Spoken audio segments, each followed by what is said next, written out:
Que tal participar de um desafio enquanto assiste a um relato sinistro? O canal E Se For Real está trazendo um desafio incrível e único entre os canais de relatos. Desvende um enigma e ganhe um prêmio incrível. Não perca mais tempo e divirta-se. Para participar é muito fácil. Basta ser inscrito no canal e acertar a resposta antes de todo mundo. O vídeo será ao vivo e exibido no próximo domingo, dia 11. Não perca tempo. Conto com você para resolver esse desafio. Uma boa noite a todos.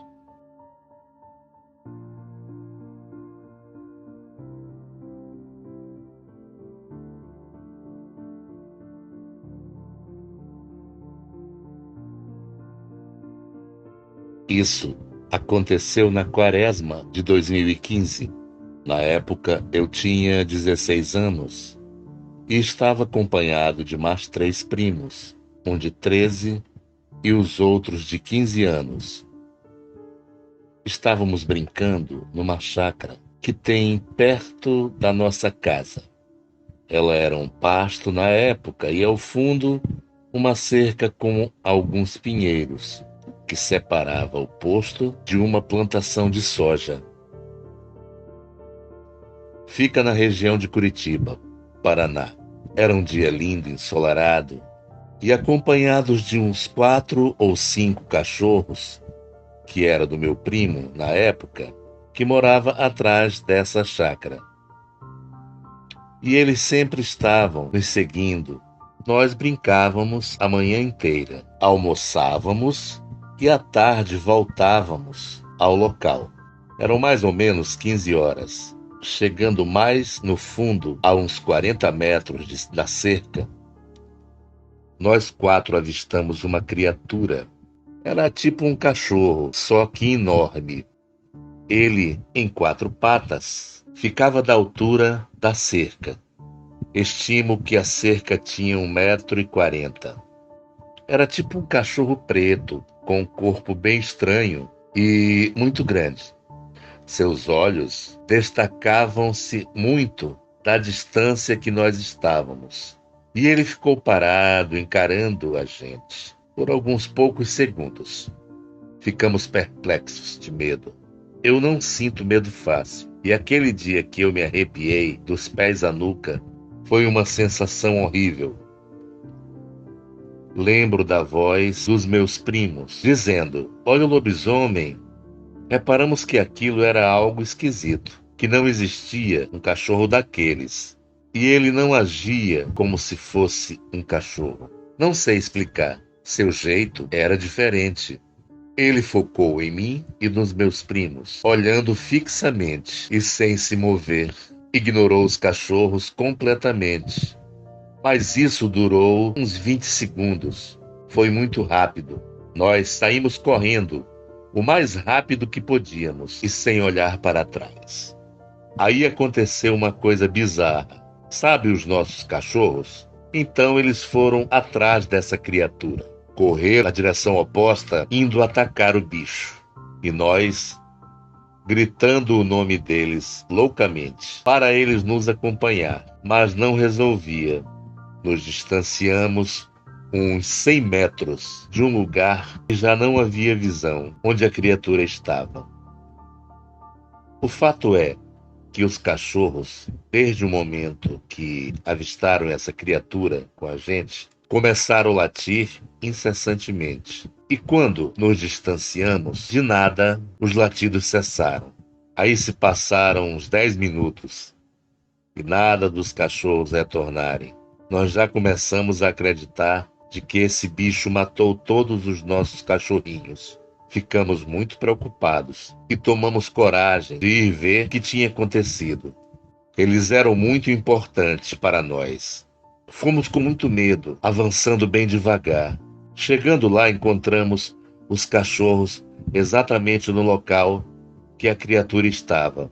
Eles estavam todos deitados, formando um círculo. Cara, foi muito bizarro, mas ficamos contentes que eles estavam bem.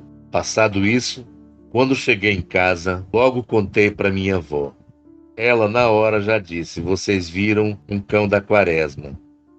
O pessoal via direto lá na roça e contou histórias de familiares. Aí pesquisei a fundo esse tal cão da quaresma. Alguns vídeos e blogs na época disseram que era presságio da morte e era chamado também de cão do inferno. Dizia que esse era bastante visto na época da quaresma. E como eu vi ele com meus outros 3 primos, fiquei bastante preocupado e, por coincidência ou não, naquela mesma semana, minha bisavó faleceu.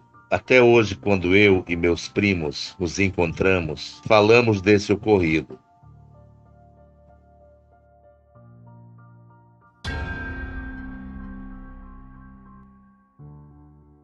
Eu tenho um tio paterno que era todo metido ao machão.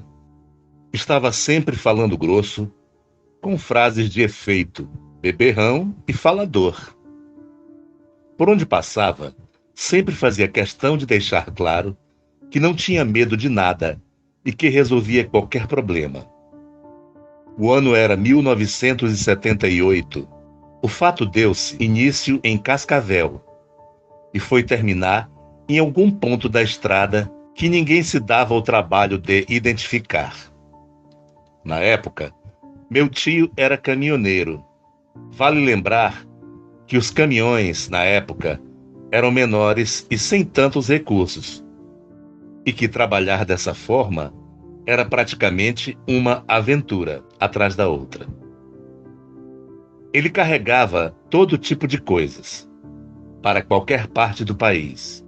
Conhecia muitas pessoas e arrumava muitos desafetos, pois além de dono da verdade, também gostava de puxar confusão para poder exibir seus dotes com o facão. Era verão, e nessa feita havia deixado uma carga na cidade de Cascavel e já tinha arrumado outra para não voltar vazio. Então, decidiu aproveitar um pouco em um dos bares da cidade. Assim que chegou, já escolheu a mesa, com maior visibilidade, e pediu 2 fichas de bilhar e uma cerveja. O dono do bar não gostou muito dos modos dele e disse qual era o valor antes de servir. Meu tio disse que não perguntou o preço, porque dinheiro ele tinha, e que era para preparar um prato com linguiça, ovos e cebola em conserva, e andar de uma vez. Os outros clientes se entreolharam e observaram. Percebendo o fato, perguntou o que estavam olhando e se ele tinha alguém ali com dinheiro e disposto a perder uma boa quantia para ele. Um sujeito de meia idade e de origem alemã aceitou o desafio. Foram várias partidas, uma atrás da outra, e meu tio, como sempre, cheio de farpas gratuitas para todos. Quando começou a ficar tarde, chegou ao dono do bar e pediu a conta, e mais um sanduíche que ele havia pedido para levar.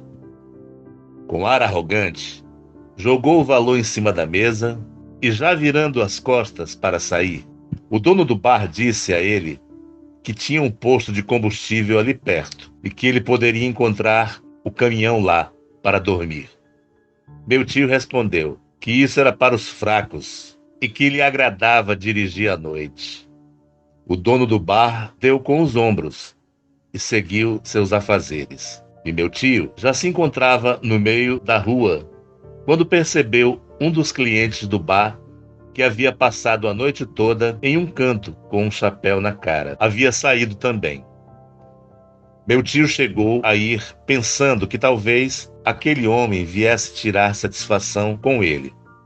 Porém, o homem, com vestimentas pesadas e escuras, seu caminho tranquilamente. Meu tio resolveu fazer mais uma graça para ver se tirava o homem do sério, lhe perguntando se chovia à noite.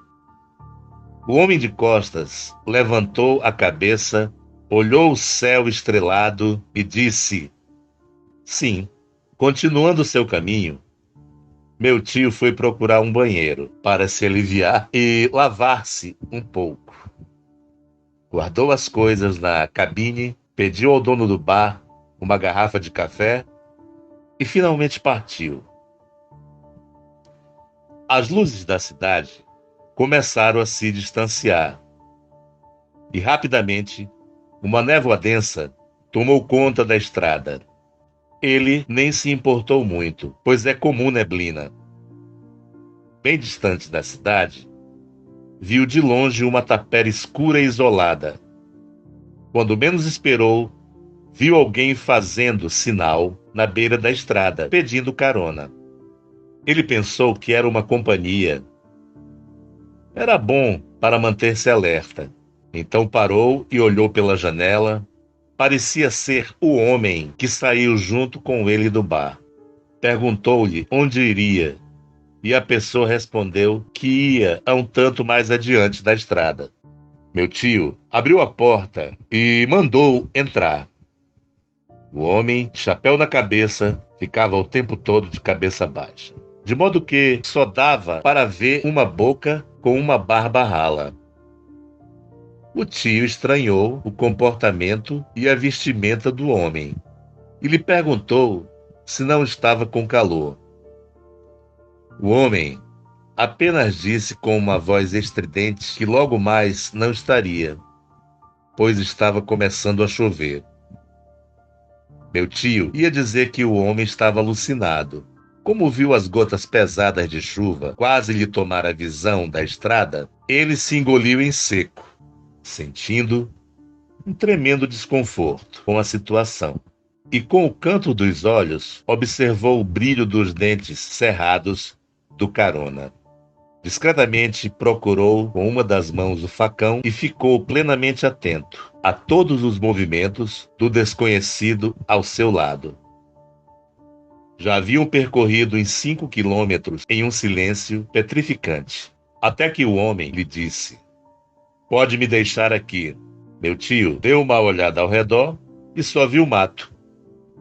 Mas dessa vez resolveu ficar quieto. O homem desceu e lhe agradeceu o favor. Meu tio disse que não havia motivo para tal e que havia esquecido de perguntar o nome dele. O carona mais uma vez cerrou os dentes e lhe respondeu: "José, sou o último filho de 7 irmãos. E mais uma coisa, você não deveria dar carona para estranhos, ainda mais à noite. A chuva estava mais fraca." Mas apesar de estridente, o que ressoava na cabeça dele era a última frase do dito José. Mais 3 quilômetros à frente, observou novamente uma construção abandonada e um vulto bem estranho na frente. Diminuiu a velocidade para ver do que se tratava, quando percebeu que o vulto começou a se mover rapidamente em direção ao caminhão. Ele chegou a bater a cabeça no vidro da lateral e logo pensou que deveria estar desacordado. Olhou o retrovisor e viu que parecia um animal, preto, muito peludo e grande no chão. Porém, ele já estava se levantando. Tio Davi acelerou o que dava, e o animal todo ensopado de chuva, que agora podia se bem ver que se assemelhava a um cão descomunal, continuava a correr atrás dele, por lado, horas por outro. Ele se aproximava de uma curva e diminuiu o mínimo possível para não permitir que a criatura lhe alcançasse, até que viu adentrar no mato. Pensou que havia se livrado da criatura, e a curva, apesar de bem acentuada, acabara lhe ajudando. Só que, para o desespero dele, viu a criatura saltar do meio do mato em cima do caminhão. Meu tio não sabia o que fazer. Entretanto, entrevendo chegada do monstro na parte superior da cabine, deu de mão no facão. A primeira investida foi do lado do motorista. Uma pancada muito forte. Tio Davi começou a acelerar mais e fazer manobras para desestabilizar a criatura, enquanto o mesmo já havia quebrado o vidro do carona. Meu tio temeu a entrada do animal e, no impulso de pavor, aproximou o caminhão do acostamento e voltou rapidamente. Esse movimento tirou a criatura de cima, mas assim que tocou o chão, já se pôs a correr novamente.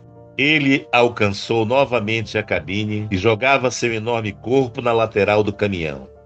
Tio Davi tentou fazer o mesmo, mas o animal se escapava. A chuva já havia parado.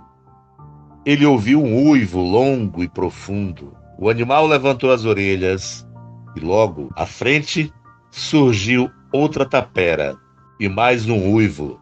O animal correu até ela e ficou com aqueles grandes olhos amarelos, fitando meu tio com uma promessa cheia de longos e afiados dentes, que brilhavam na noite. Meu tio ficou um bom tempo sem viajar para tal lugar.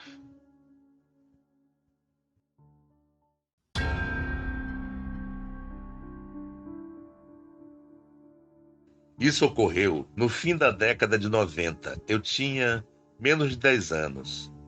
Meu pai entrou de férias e fomos, meus pais e eu e minha irmã mais nova, para o interior de um outro estado brasileiro, visitar parentes. Então chegamos numa tarde nesse sítio, encravado no meio do nada, envolto por uma colheita de milho e mata. Muitos parentes estavam lá, mais de 15. Então, no fim da tarde, em nosso quarto de hóspede, adormeci ao lado de uma janela, e lá estava o milharal. Então, acordei e estava sozinho no canto, à luz de lampião. Naquela época não havia eletricidade por ali, e sentia uma agonia. Eu estava sozinho no quarto e fui andando pelo corredor até chegar a uma sala de chão batido, onde muita gente estava sentada em cadeiras encostadas nas 4 paredes. A escuridão só era amenizada pelas lamparinas. E sentei no colo da minha mãe, que lá estava, com meu pai e minha irmã. Aí começou a bizarrice, pois no meio da sala estava uma rede com os punhos fixados em uma das paredes. E lá estava uma mulher, minha tia, que morava na capital. Ela estava deitada e todos em silêncio olhando para a rede. Então a rede começou a se embalar com violência para cima e para baixo. Fazia um barulho perturbador e meu pai e os irmãos dele seguravam a rede com muita dificuldade. E quando aquilo parava, a minha tia, sob influência de um ou vários espíritos, começava a falar com uma voz de bruxa malvada e contava histórias de como ela capturava moças que lavavam roupas em lagos na região. E logo a rede começava a se embalar, de cima para baixo, com violência. Era terrível.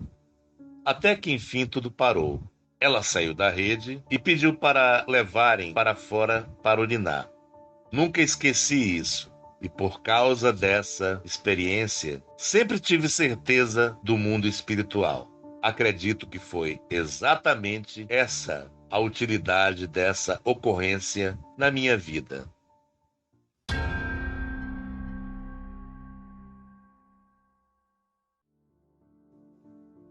Eu moro em um apartamento com a minha família. Apesar do apartamento ser pequeno, nós temos um cachorro grande, que é um pastor alemão. Ele está acostumado a dormir no meu quarto. Ele tem um cobertor só para ele. E não importa onde nós colocamos o cobertor. Ele sempre pega e o leva de volta para o meu quarto. Sempre que eu vou dormir, eu deixo a porta aberta para ele entrar e sair do quarto à vontade, para poder comer, beber e se aliviar na área do serviço. Uma certa noite eu estava me preparando para dormir. Abri a porta, coloquei um tênis nela para não fechar, apaguei a luz e fui dormir. Certa hora da noite, eu acordei sentindo um peso na cama sobre o colchão. Então eu pensei, deve ser o Átila, nome do meu cachorro, porque às vezes ele também gosta de dormir na cama, junto de mim. Eu virei o rosto para ele e senti aquele bafo quente na minha cara. Eu estendi a mão para fazer um carinho nele. E quando eu ia encostar a cabeça nele, ele agarrou minha mão com uma mordida tão forte que eu até vi uns pontinhos da luz no escuro, de tanta dor. Ele começou a chacoalhar a cabeça, com os dentes literalmente cravados na minha mão, dando um rosnado tão estranho. Parecia o rosnado de um cachorro pequeno, não de um pastor alemão. Eu nunca bati no meu cachorro e também nunca deixei ninguém bater nele, mas ele estava quase arrancando fora a minha mão. E a única coisa que eu consegui fazer foi virar um baita de um tapa com a minha mão nele. Só que ao invés de pegar em um baita cachorro, pegou em algo bem menor, que saiu voando da cama com a força do tapa e finalmente soltando a minha mão. Eu ouvi o barulho daquilo acertando a parede e depois não vi mais nada. A primeira coisa que eu fiz foi acender a luz. Quando eu olhei, a minha mão estava toda vermelha, com uns buracos grandes de mordida. Eu olhei em volta, procurando meu cachorro, mas ele não estava lá. Foi quando eu ouvi os latidos vindo do lado de fora do quarto. Eu olhei para a porta e, estranhamente, ela estava fechada. Quando eu cheguei perto, ela não só estava fechada, mas como estava trancada e por dentro. O tênis que estava deixando ela aberta estava do lado da cama, agora. Quando eu abri a porta, o meu cachorro entrou correndo e ficou procurando alguma coisa pelo quarto todo. Quando os meus pais vieram ver por que o cachorro estava latindo tanto, viram a minha mão toda ensanguentada. A primeira coisa que eles acharam foi que o Átila tinha me mordido, mas eu expliquei para eles o que tinha acontecido.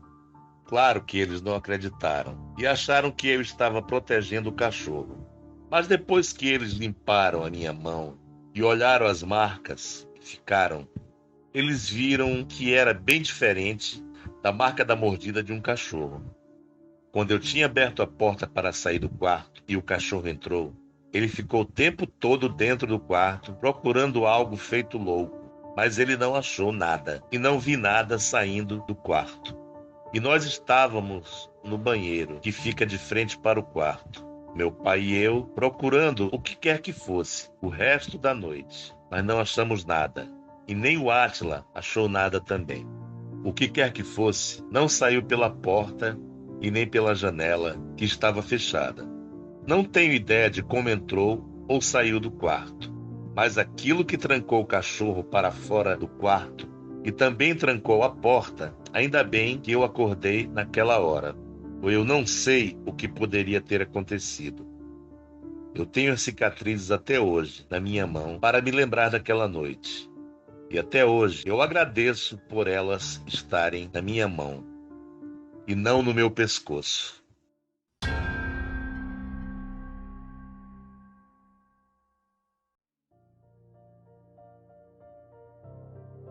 Vou contar um fato verídico que aconteceu comigo em 2018, aqui no Rio de Janeiro. Eu gostava muito de fazer trilhas. Um certo domingo resolvemos, eu e um grupo de colegas, ir para a trilha Pedra do Telégrafo. Nunca tinha ido. Era mais de 1 hora de trilha. Como saímos muito cedo, estava em jejum e seguimos a trilha mata adentro. Quando deu uns 40 minutos de trilha, falei para o pessoal que iria parar para respirar e comer uma fruta, porque estava cansado. Nessa, um colega falou: "Fábio, a gente vai continuar?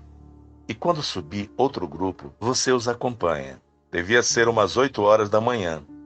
E não passava ninguém, nem subindo a trilha e nem descendo. O pior, que eu não conhecia a trilha para seguir sozinho e já tinha caminhado 40 minutos. Então fiquei um pouco preocupado, sentado ali no meio do nada, sem passar ninguém. Isso já quase 1 hora, sentado. Foi então que, do nada, surge um senhor subindo a trilha, de chinelo, sem mochila, sem água, aparentando uns 50 anos. Foi subindo. Quando chegou perto de mim, perguntou: "Ué, você não vai terminar a trilha? Aqui é perigoso.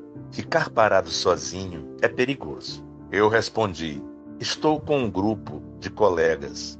Porém, parei para descansar e eles foram na frente. Ele então falou: "Vamos, eu te levo até eles." Aí eu falei assim: "O senhor também está fazendo a trilha?" Ele não me respondeu nada, mas como eu estava em um beco sem saída, segui ele. Porém, ele andava rápido e não falava nada.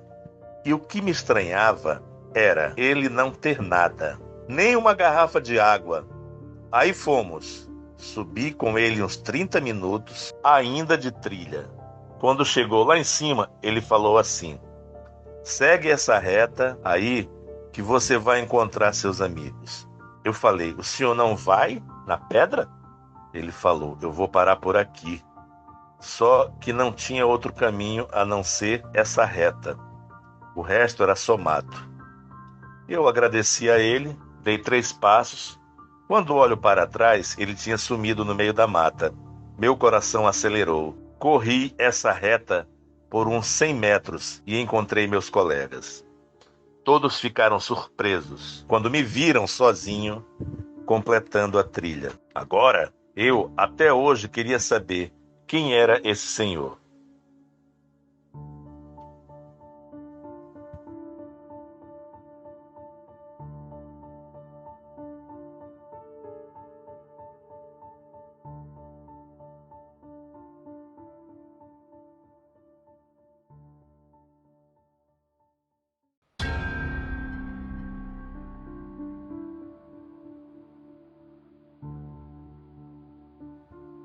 Olá a todos. Me chamo Roberto, tenho atualmente 60 anos e a história que vou contar foi presenciada pelo meu pai, Sr. Altino, que trabalhava no local onde os fatos aconteceram.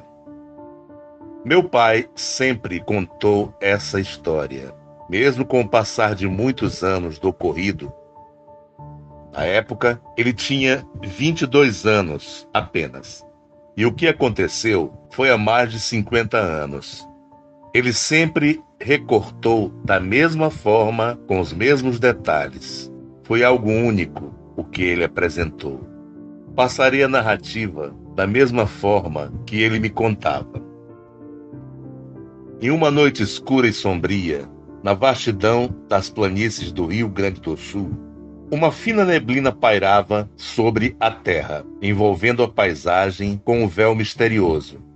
A fazenda do estanceiro Martínez era conhecida por abrigar histórias sombrias e lendas assustadoras. E essa noite não seria diferente. Uma fazenda muito antiga, que teve sua fundação na época anterior ao início da escravidão, os antepassados do estanceiro haviam cometido muitas barbáries com os escravos naquelas terras, que era tido pela maioria das pessoas como amaldiçoada. Houveram muitos e muitos relatos sobre aparições de negros que foram mortos ali de forma cruel. Gritos e lamúrias eram ouvidos à noite, principalmente nas regiões onde há tempos havia uma senzala, que após a abolição da escravatura foi demolida. Isso foi feito por gerações que não queriam admitir a crueldade que seus antepassados cometiam. O estanceiro Martínez, antes dos acontecimentos, não era uma pessoa nem ruim, era um meio termo. Tinha momentos em que estava de bom humor e tratava bem as pessoas. E tinha momentos de fúria em que descontava sua raiva em quem quer que fosse ou aparecesse em sua frente. Naquela noite, os ventos uivavam entre os galpões de gado e o estanceiro sabia que algo sinistro estava prestes a acontecer. Em meio às sombras, sussurros estranhos podiam ser ouvidos, ecoando pelo ar. Os empregados da fazenda tremiam de medo, sentindo o ar pesado de uma presença sobrenatural. A lenda do negrinho do pastoreio. Uma entidade sobrenatural e vingativa. Era bem conhecida na região. Dizia-se que ele era um jovem escravo que era encarregado de cuidar dos animais, o que ele fazia com muito amor, pois ele adorava todos os animais que existiam na fazenda e cuidava deles com muito esmero. Porém, um dos animais adoeceu e o negrinho foi cruelmente castigado por seu senhor. Após sua morte, foi condenado a vagar pela eternidade, protegendo os animais da fazenda dos perigos da noite. Diziam que quando a neblina se espalhava e a escuridão dominava, o negrinho emergia dos campos, pronto para punir qualquer malfeitor. Naquela noite, o estancieiro Martinez estava agitado. Os animais pareciam inquietos, e os latidos dos cães ressoavam por toda a propriedade. O som de cascos, galopando, ecoava ao longe. Se aproximando cada vez mais, os empregados se encolhiam, de medo, temendo a aparição do negrinho. De repente, um grito cortante ecoou pelo ar. Era Amália, a esposa do estanceiro. O filho mais novo, Pedro, havia desaparecido misteriosamente. O desespero tomou conta de todos. A busca por Pedro começou, mas à medida que se vasculhavam a propriedade, eles sentiam uma presença sinistra os observando. O negrinho do pastoreio, com sua figura imponente e olhos ardentes, emergiu das sombras com uma fúria avassaladora. Sua aparição imponente era resultado de séculos de dor e injustiças acumuladas. Ele vagava pela eternidade, cumprindo fielmente sua maldição. Naquela noite fatídica, o estancieiro Martínez despertou a ira do negrinho com suas ações cruéis e desrespeitosas. Ele tratava seus animais com desprezo, usando-os como meras ferramentas para seu ganho pessoal. Os maus tratos eram constantes e o estancieiro não demonstrava nenhuma compaixão em relação a eles. A presença do negrinho do pastoreiro se intensificou quando o filho de Martínez, Pedro, desapareceu misteriosamente. Acredita-se que o negrinho tenha tomado o garoto como uma forma de punição pelos atos cruéis e injustos do estancieiro. O negrinho era uma entidade vingativa, e sua fúria aumentava quando testemunhava a crueldade e a falta de respeito com os animais. Quando o negrinho surgiu com sua tropa de cavalos negros, ele trouxe consigo uma tempestade de raios e trovões. A fúria da natureza refletia sua própria indignação diante das ações do estancieiro. Era como se a própria força da natureza estivesse ali para mostrar o quão terrível era o sofrimento infligido aos animais e a necessidade de justiça.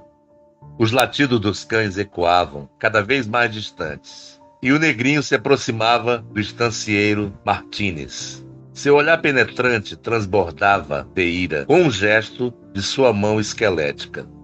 O negrinho invocou uma tempestade terrível, com raios e trovões ensurdecedores. A fazenda ficou mergulhada em caos, e o estancieiro percebeu que o negrinho buscava vingança. O estancieiro, em seu desespero, compreendeu que havia chegado o momento de reconhecer suas transgressões e buscar redenção.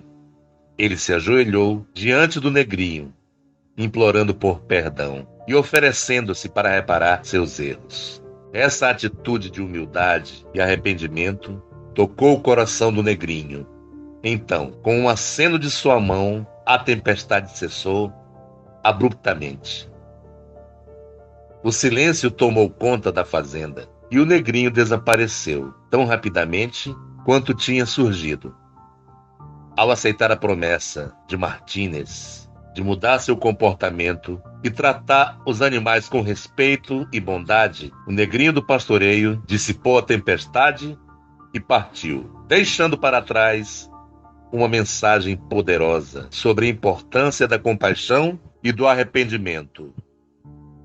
Dessa forma, a fúria do negrinho do pastoreio era um reflexo direto das injustiças infligidas aos animais e, em particular, do sofrimento do filho desaparecido de Martínez.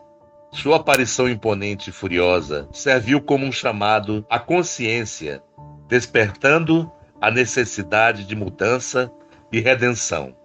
No dia seguinte, Pedro foi encontrado ileso, vagando pelos campos próximos à fazenda. O estancieiro, depois do medo que sentiu de perder seu filho, mudou sua atitude com os animais e com as pessoas. Cumpriu sua promessa, realizando atos de bondade e justiça para compensar seus erros do passado.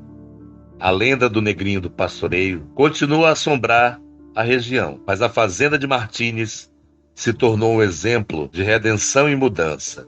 Dizem que, desde então, nenhum mal recaiu sobre aqueles que provaram ser dignos e respeitosos com os animais e com a terra.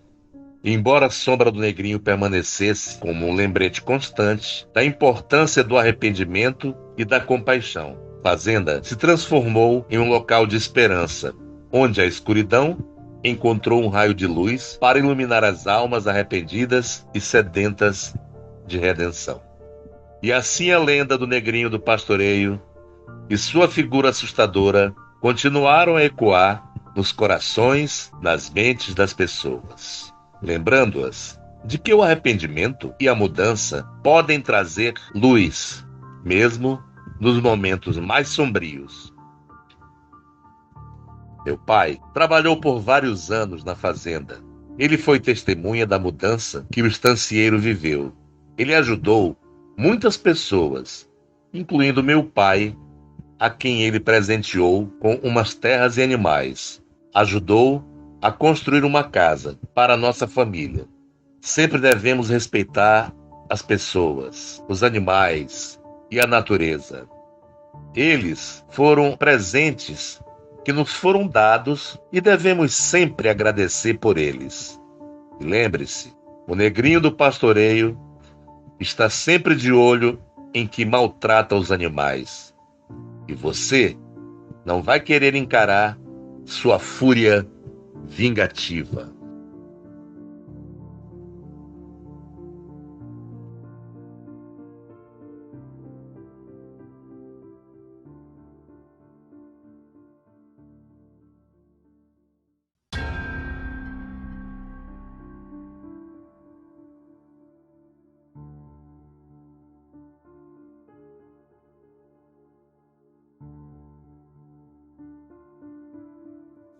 Vou relatar aqui um dos acontecimentos sobrenaturais desta nova casa. Aqui somos uma família de médiuns e é natural que a gente presencie ou tenhamos contato com o outro lado de lá. Às vezes é um pedido de socorro, de ajuda ou até mesmo uma visita de um ente querido. E como qualquer ser humano, às vezes tomamos sustos. Ainda mais quando se trata de uma energia desconhecida ou ruim. Mas todos, de alguma forma, são orientados a seguirem em paz. Outros são mais rebeldes e demoram um pouco mais para entender a sua partida. Tem também os que são zombeteiros, espíritos, que ficam vagando, que não aceitam a morte, fantasmas, almas sofridas e manifestações sobrenaturais. Mas, enfim, tudo acaba sendo resolvido. Era o ano de 2009, quando compramos essa casa. Foi uma alegria só, afinal era tudo o que queríamos. Mais espaço, mais conforto. Porém, o antigo dono deu trabalho para sair e entregar as chaves, por um motivo tosco que ele mesmo criou. Acabou que se arrependeu da venda. Porém, como havíamos dado a entrada, caso ele desistisse, ele teria que pagar o dobro. Isso estava no contrato. Com muita raiva, que não deu para resolver a venda, ele fez birra, demorou para sair, foi um sufoco, mas saiu. E é claro, deixando uma energia pesada e péssima na casa. Mas pensei, nada que uma queima de fundanga não resolveria. Aliás, já estávamos acostumados com isso. Um dos fatos que aconteceu foi minha filha Bárbara. Não consegue de jeito nenhum dormir no quarto dela. Toda noite era a mesma coisa. Dava um trabalho. Eu acabava ficando com ela até ela adormecer. E eu ia para o meu quarto. Foram longas noites, assim. Algo estava incomodando o sono dela. Mas até aí estava tudo normal. Não sentimos nada. Nada estranho. Até então, nenhuma visão ou manifestação. Nada fora do comum. Até pensei que, por ser uma casa nova, era normal estranhar mesmo. Mas foi uma dessas noites que ela acordou chorando, aflita e muito assustada, me chamando. Corri no quarto dela e ela me disse que tinha visto um casal de idosos sentados, olhando para ela. E eles levantaram e saíam pelo corredor e sumiram. E essas visões começaram a acontecer com frequência. Claro que fui trazendo minhas orações, fazendo minha firmeza, tudo que eu já sabia de cor e salteado. Porém, numa noite dessas, eu acabei sonhando com esse casal de idosos. E eu via exatamente igual a minha filha falava. O casal saindo do quarto, sentido ao corredor, e do corredor descia as escadas por fora, no quintal, onde havia a lavanderia, em outro quarto, tipo despensa, e entravam lá, e eu acordei. No outro dia, eu precisava saber do que se tratava, e fui perguntar para uma vizinha. Comentei com ela o que havia acontecido, que estávamos intrigados, e ela me disse: quem morou muitos anos neste quarto de fora foram os pais do seu Antônio. Era o quarto deles ali, mas eles adoeceram e acabou que eles faleceram, um seguida do outro, não na casa, mas no hospital. Fiquei chocada, porque desta vez era um motivo para eles estarem ali. Provavelmente ainda tinha muito apego à casa.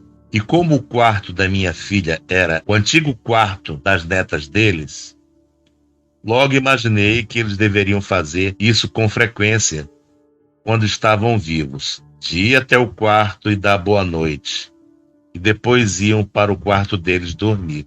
Fui lá e fiz minha parte, e pedi para ser rezada uma missa para eles. Depois de um tempinho, tudo se acalmou e a minha filha não os viu mais. Mas outras coisas sobrenaturais aconteceram. Esse relato é verídico. Foi vivido e presenciada por mim e pela minha família.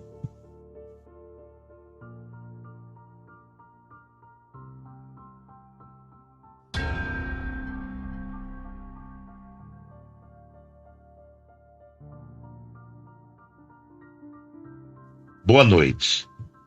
Começo hoje a postar uma série de relatos sobre paralisia do sono. Os fatos narrados são experiências vivenciadas por mim. Tento, na narração dos textos, passar o máximo possível da realidade do que foram esses momentos durante as 5 vezes que me aconteceu tais visões de paralisia. O texto abaixo publicado traz os fatos que aconteceram na primeira vez. O ano de 2003 foi por volta das 22 horas. Eu estava em minha cama.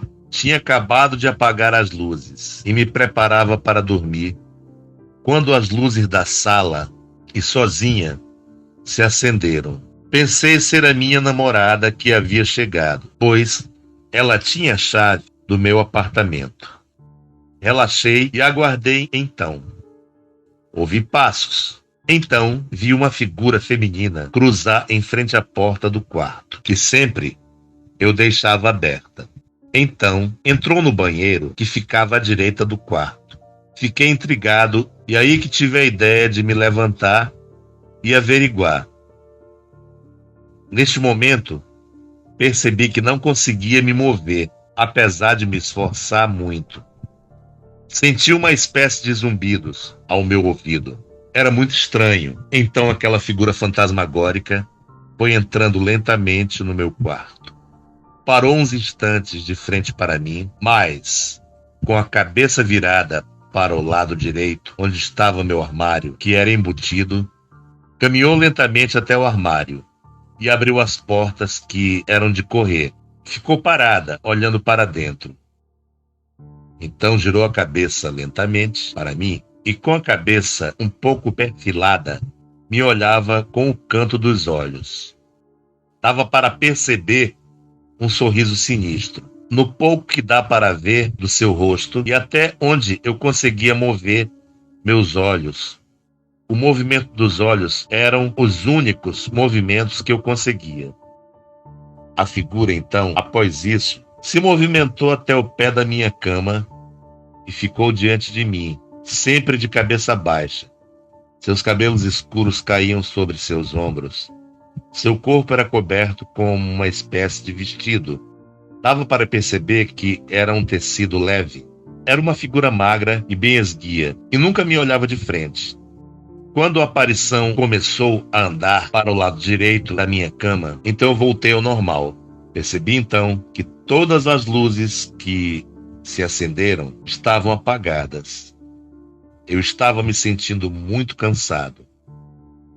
E imediatamente achei que se tratava de um pesadelo. Fiquei por uns instantes pensando ao que havia acontecido. Tudo era tão real. Esse fato me aconteceu na primeira vez que tive uma paralisia do sono. Os momentos de terror que vivi nesta noite foi uma experiência terrível para mim. Outras 4 ou 5 vezes que aconteceu foram piores. Houve contatos físicos. Em uma destas vezes, o espectro surgiu em meu quarto, saindo debaixo da minha cama.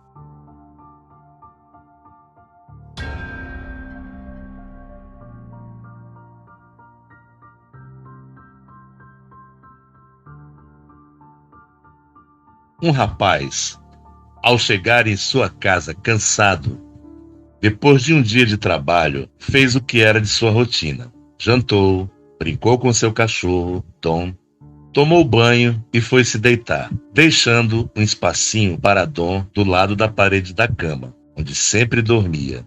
Ele era quietinho. Na madrugada, o rapaz acordou, meio atordoado e de olhos entreabertos. Viu a porta do seu quarto se abrindo e tomou um susto, mas logo viu que era apenas seu cachorro. Porém, quando logo após sentir um arrepio imenso na espinha, ele pensou: se o Dom estava fora do quarto, quem está deitado atrás de mim? Ele olhou pelo espelho do guarda-roupa e o que viu o fez ficar tão pálido quanto papel em branco. Tinha um corpo humanoide, com braços e pernas longos. Tinha a cara de uma hiena, com dentes humanos estragados e um sorriso de orelha a orelha, onde escorria uma baba gosmenta. Os olhos eram amarelos e grandes, e seu corpo tinha pelos ralos. Estava deitado ao lado dele, o observando. Até que a criatura riu como uma hiena demoníaca em seus ouvidos. A experiência foi tão perturbadora que ele desmaiou. Acordou no dia seguinte, achando que tudo aquilo tivera sido um pesadelo. Levantou-se e foi beber água. Quando estava voltando para o quarto, sentiu um cheiro de ferro muito forte vindo da sala. Ao chegar lá, soltou o copo no chão e vomitou ao se deparar com a cena mais chocante de sua vida.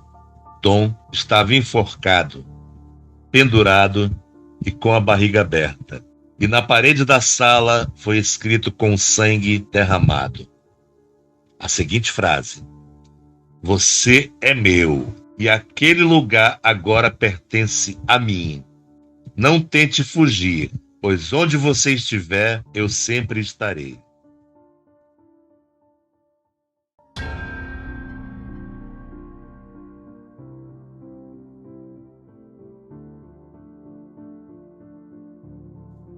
Contou-me o velho peão, com tristeza nos olhos, que os velhos tempos não voltam mais, que antigamente a vida era dura, mas era divertida, e a gente mantinha contato com a natureza por muito mais tempo.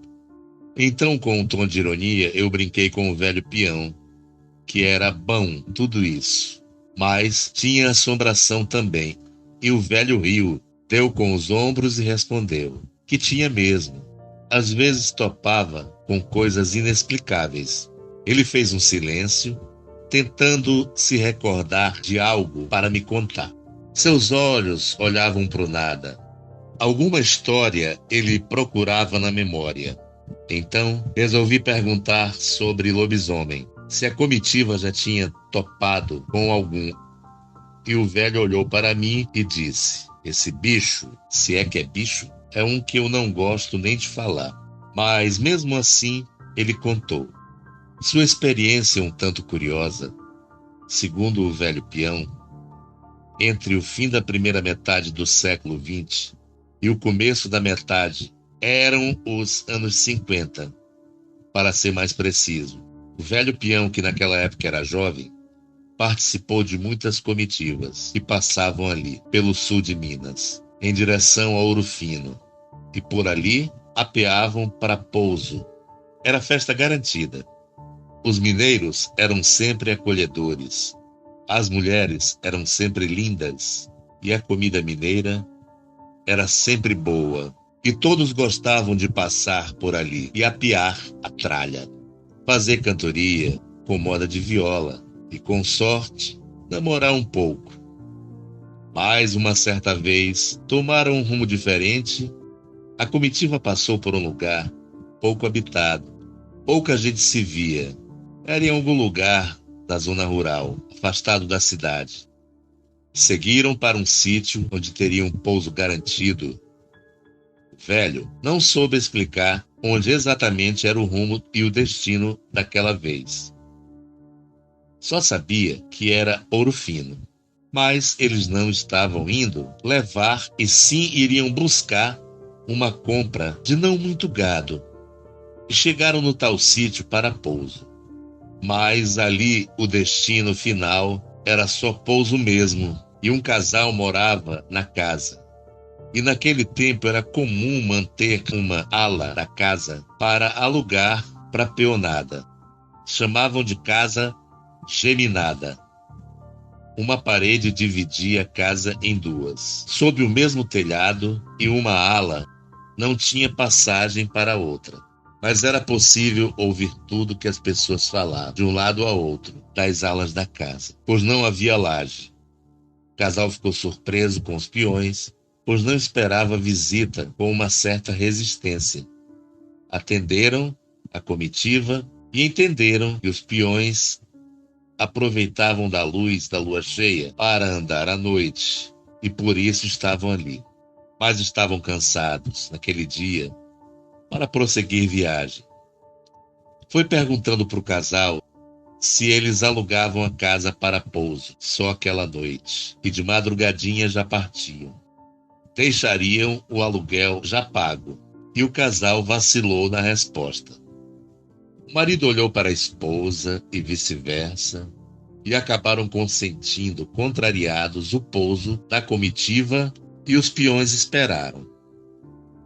Já era fim de tarde, e todos cansados disseram que iriam dormir cedo e não fariam barulho para não atrapalhar a família da casa. Assim foi. Deu 8 da noite, foram todos dormir, e os donos da casa também.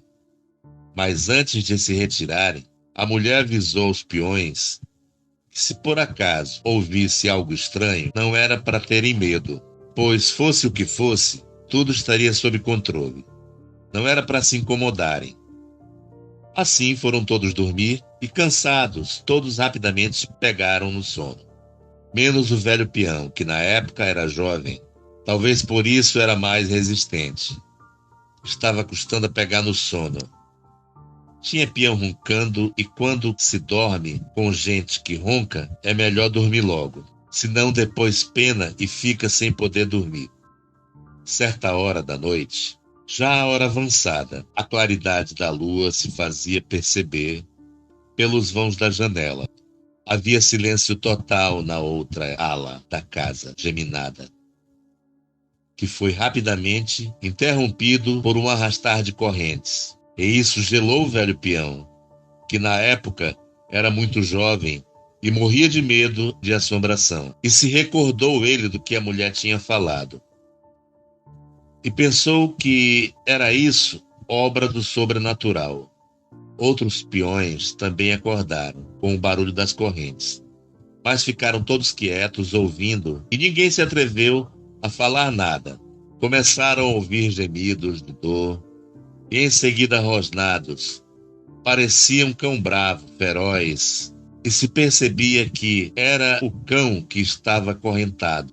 E a coisa foi ficando fora do controle. E logo se ouviu a mulher gritar: "Quieto!" E em seguida se ouviu a mulher tentando conter a fera na paulada. Desta forma, a peonada pulou da cama e se perguntaram o que poderia estar acontecendo. E mandaram o velho peão, que na época era o mais jovem da turma, escalar a parede da casa e ver por cima o que estava acontecendo na outra ala. E assim rapidamente, com a força da juventude, subiu o peão na parede e viu a mulher espancando a paulada um animal que se parecia com um cão, que acorrentado apanhava em 2 pés. Era o cão mais feio do mundo. Era o cão do inferno em pessoa, ali contido por fortes correntes. Todos entenderam se tratar de um lobisomem, possivelmente o marido daquela mulher. E não pensaram 2 vezes. Arrumaram as tralhas e num minuto já estavam montados nos cavalos. E mesmo na escuridão, simplesmente fugiram, só com a luz da lua. E resolveram se retirar daquele sítio para nunca ali mais voltarem, já que haviam deixado pago o pouso. E preferiram não se despedirem dos donos da casa, pois briga de casal é melhor ninguém se meter.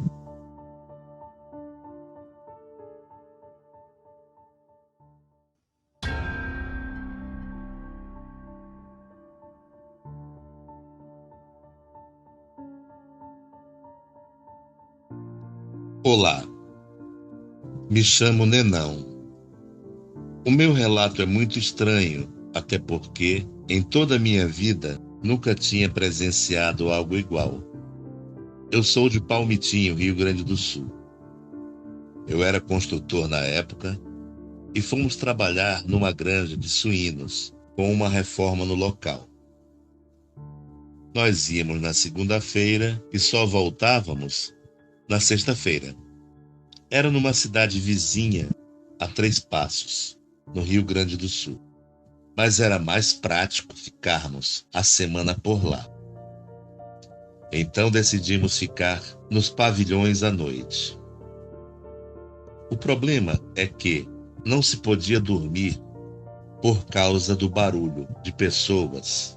Mas não acabava por aí. Também tinha barulho de motosserra, marteladas, vozes de pessoas e toda espécie de atividade que você possa imaginar.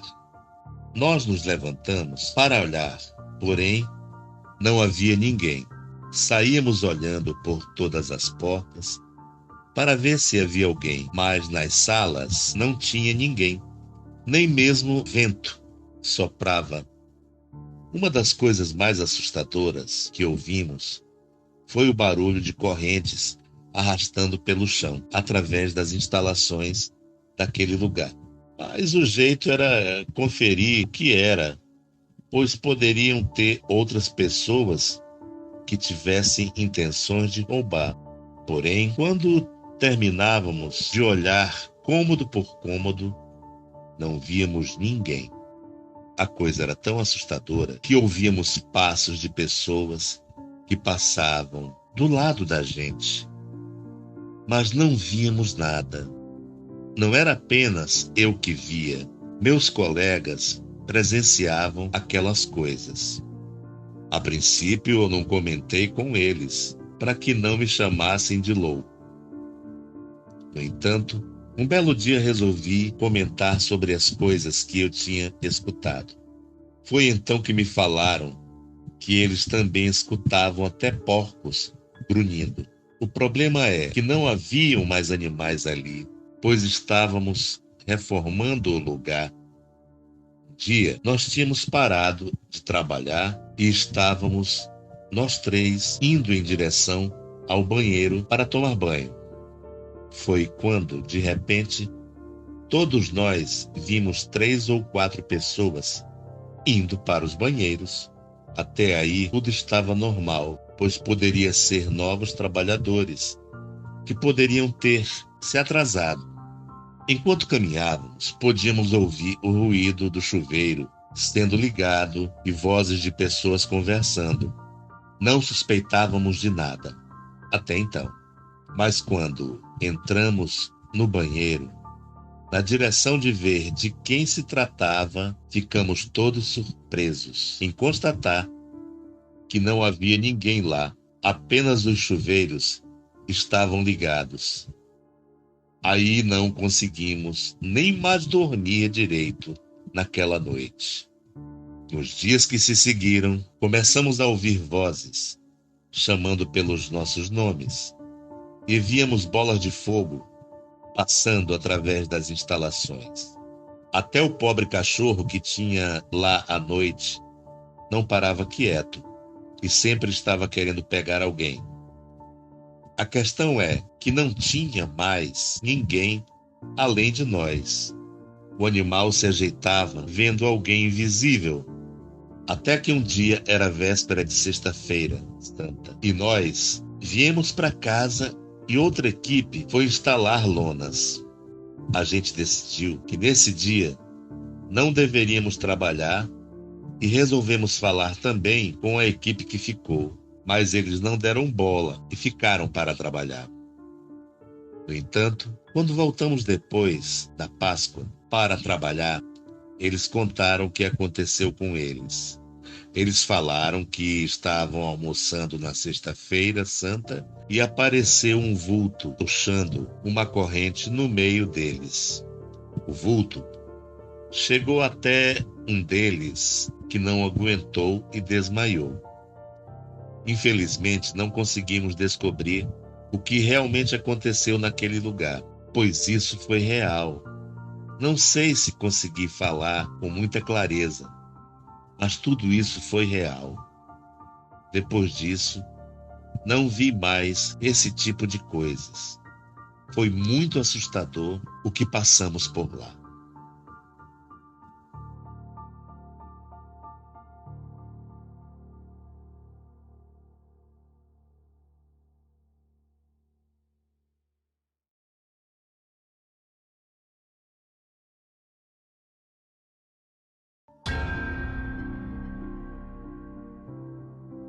Boa noite. Eu pensei muito antes de escrever esse relato, mas depois cheguei à conclusão que vale a pena dividir com todos vocês uma experiência que eu e minha família tivemos alguns anos atrás, no ano de 1999, quando morei em uma casa alugada. O meu nome é Arthur, e na época que começou os acontecimentos, eu e minha esposa só tínhamos 2 dos nossos 3 filhos. O mais velho, chamado Pedro, que na época tinha 3 anos de idade, e o Maciel, que tinha apenas 6 meses de vida. Antes dos acontecimentos, a gente morava em uma casa de 2 cômodos, que eu construí nos fundos da casa dos meus pais, aqui no bairro do Rio Pequeno, pois casei muito cedo e na época trabalhava fazendo bicos. Por isso, era impossível pagar aluguel e sustentar uma família com 2 crianças. Mas graças a Deus, depois de algumas tentativas e muitos currículos distribuídos, eu consegui arrumar serviço de carteira assinada. E o melhor, nesse emprego eu recebi um salário que era suficiente para viver tranquilo. Mesmo gostando de morar perto dos meus pais, preferi alugar uma casa só para minha família. E por sorte, eu aluguei uma casa de 2 quartos na rua de trás, em relação à rua que meus pais moravam, a cerca de 200 metros de distância. No começo, depois que eu me mudei, foi bem tranquilo. A rua era tranquila, bons vizinhos e perto de onde eu sempre morei. Mas teve uma noite que descobri que as coisas ficariam bem ruins para mim e minha família. Pois após o jantar, ficamos na sala assistindo televisão. E do nada o meu filho mais velho começou a olhar para o canto da sala. E depois correu e subiu no meu colo e fechou os olhos, como se estivesse com medo. Eu perguntei o que estava acontecendo. Ele não soube me dizer, mas não parava de olhar para o canto da sala. Depois de alguns minutos, a cortina balançava bem forte e parou de repente. O detalhe era que a janela onde ficava a cortina estava fechada e não tinha como entrar aquele vento todo. Mesmo sem enxergar ninguém, eu senti que havia algo de estranho na sala, mas, depois de alguns minutos, meu filho ficou calmo, voltou a brincar com seus carrinhos e depois foi dormir. Passado alguns dias, estava eu, minha esposa e meu filho mais velho na sala, enquanto o Maciel ficou dormindo no quarto. De repente, ele começou a chorar muito alto. Na mesma hora, o Pedro foi correndo para o quarto ver o irmãozinho e antes que eu chegasse, o Pedro também começou a chorar. Foi por frações de segundos, mas ao chegar na porta do quarto eu tive toda a impressão de ter visto um ser do tamanho de uma criança, com um rosto diabólico, de cócoras, em cima da grade do berço. Assim que eu acendi a luz do quarto, a criatura desapareceu como se fosse um passe de mágica, deixando um cheiro horrível de podridão e enxofre. A minha esposa não viu a criatura, pois foi muito rápido. Só que, naquela hora, eu associei a criatura que eu vi a que o meu filho viu dias antes. Eu fiquei apavorado e decidi que naquela noite eu não dormiria naquela casa. E saí com minha família e fomos dormir na casa dos meus pais.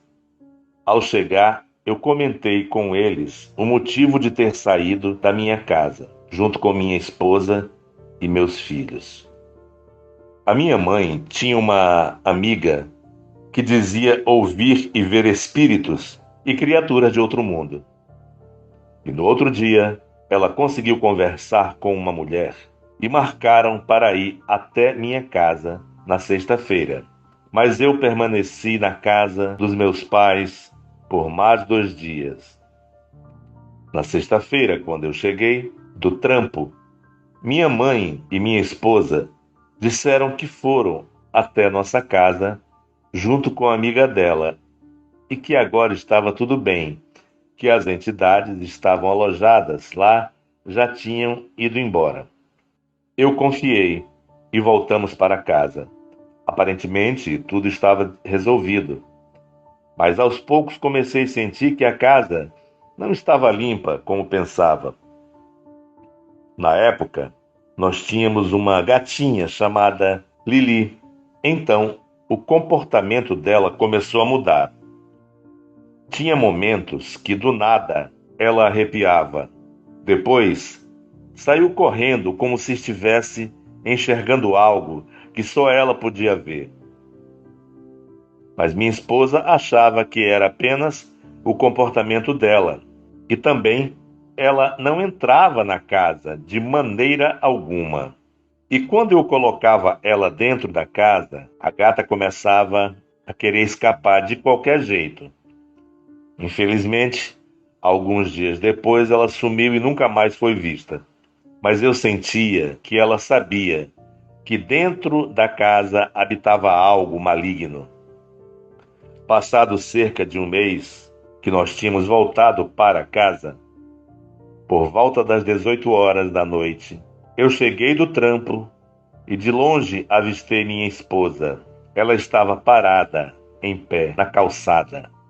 Após eu descer do carro, ela me disse que achava que tinha alguém na casa, pois ela foi até a padaria comprar pão e, quando voltou, viu através do vidro da sala que havia alguém lá dentro.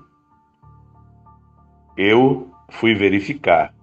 Não encontrei ninguém lá dentro, mas quando cheguei no quarto do meu filho, tudo estava de ponta cabeça. Roupas espalhadas pelo chão, brinquedos caídos, colchões revirados. Concluí que alguém fez aquela bagunça toda. Mas todas as portas e janelas estavam todas trancadas pelo lado de dentro. Nesse caso, não tinha como alguém sair, a não ser que tivesse uma cópia da chave. Arrumamos tudo e ficamos apreensivos. Mas aquela noite foi bem tranquila.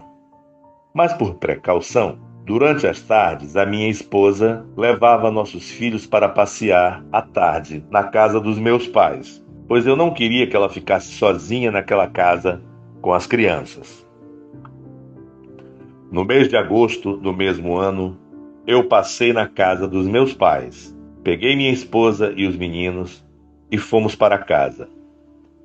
Eu fiquei na sala brincando com os meninos e a minha esposa foi para a cozinha preparar nossa janta. Enquanto eu brincava com o Pedro e o Maciel, eu senti que alguém passou por trás de mim na direção do corredor que ficava os quartos e o banheiro. Como só tinha nós 4 na casa, eu pensei que tivesse sido a minha esposa que tinha ido ao banheiro ou no quarto. Por isso, continuei olhando as crianças. Mas fui surpreendido com a Helena me chamando na cozinha para que eu ajudasse a abrir uma lata, pois ela não estava conseguindo.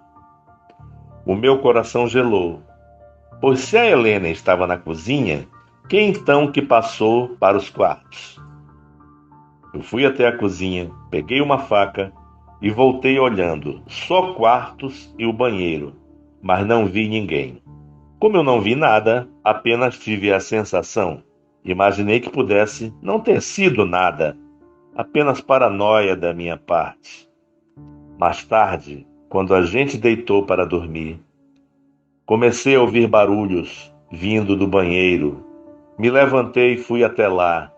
Tanto a torneira do lavatório quanto a do chuveiro estavam fechados.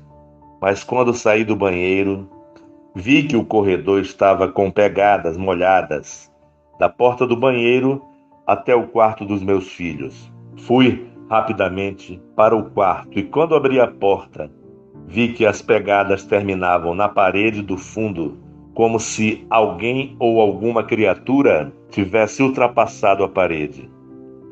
Aquilo foi amedrontador, pois fiquei com uma sensação de impotência diante do que estava acontecendo. E temia pela minha vida e da minha família. Mesmo assim, não falei nada com minha esposa. Depois de algumas semanas, nós estávamos dormindo. Já deveria ser quase de madrugada. Então acordamos com um barulho enorme que vinha da cozinha. Pelo que ouvi, achei que o armário da cozinha tivesse caído e quebrado os copos e pratos. Na mesma hora, acordei com a minha esposa e fomos verificar. E para nossa surpresa, não havia nada caído. Os armários estavam na parede, como sempre esteve. Mas ouvimos uma risada ao fundo, como se alguma entidade estivesse se divertindo com o nosso pânico. Naquela noite, nem voltamos para o nosso quarto. Sentamos na sala e conversamos bastante sobre o que estava acontecendo.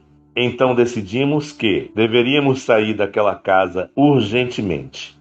Chegamos à conclusão que aquele lugar não era mais seguro para nossa família. Então acordamos os meninos, pegamos algumas poucas mudas de roupa, colocamos na bolsa e fomos para a casa dos meus pais passar o restante da noite. Como não encontrei nenhuma casa para alugar por perto da casa do meu pai, aluguei um apartamento em Osasco, que fica perto do meu serviço. Graças a Deus, no novo lar, não apareceu mais nenhuma criatura sobrenatural. Ainda hoje, meus pais moram na mesma casa, e a casa que eu morei continua do mesmo jeito. De vez em quando, passo em frente e vejo a placa de aluguel. E acho que ninguém consegue morar lá por muito tempo, naquela casa. Não sei quantas nem quais são as entidades que habitam naquele lugar. Também não faço a menor ideia do que aconteceu para aquelas criaturas se apegarem tanto àquela casa.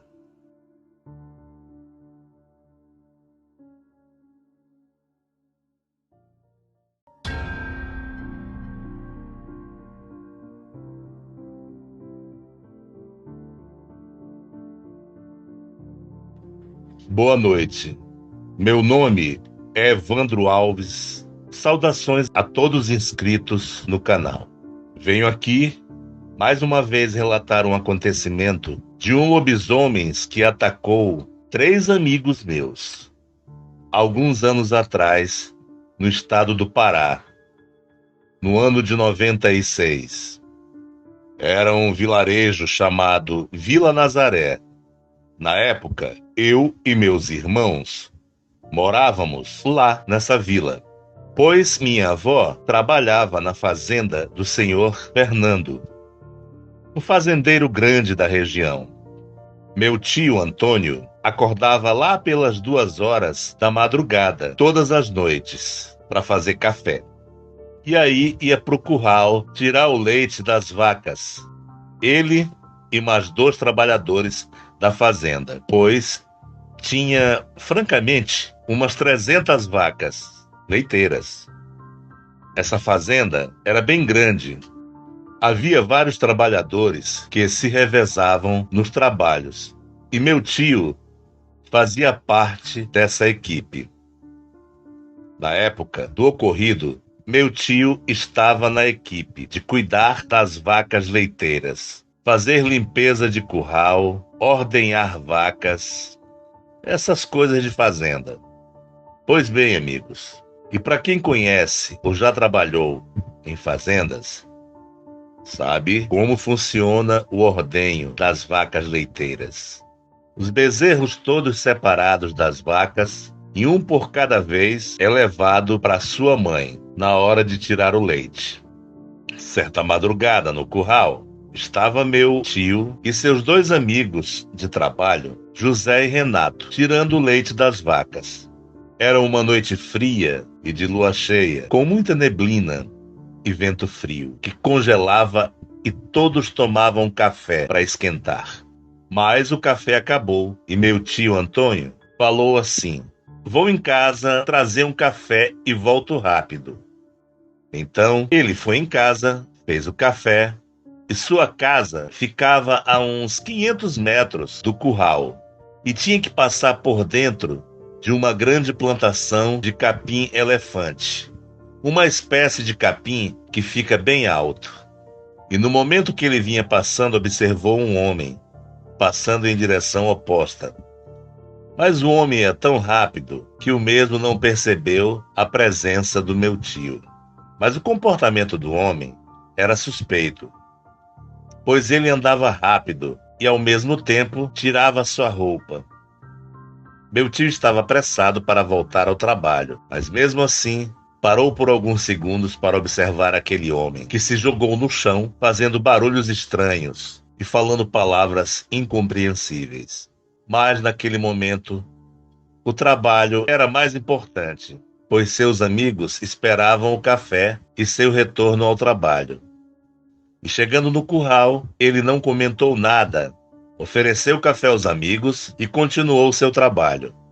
Mas depois de alguns minutos, um uivo assustador e tenebroso rompe o silêncio da noite, e todo o gado que estava no curral faz um silêncio impressionante que nunca tinha visto. Parecia até que não tinha nenhum gado no curral. E um dos peões que estava no curral falou: que diabos foi isso? Que eu trabalho aqui há mais de 5 anos e não ouvi um som ou uivo, seja lá o que for. Coisa boa não é, com certeza.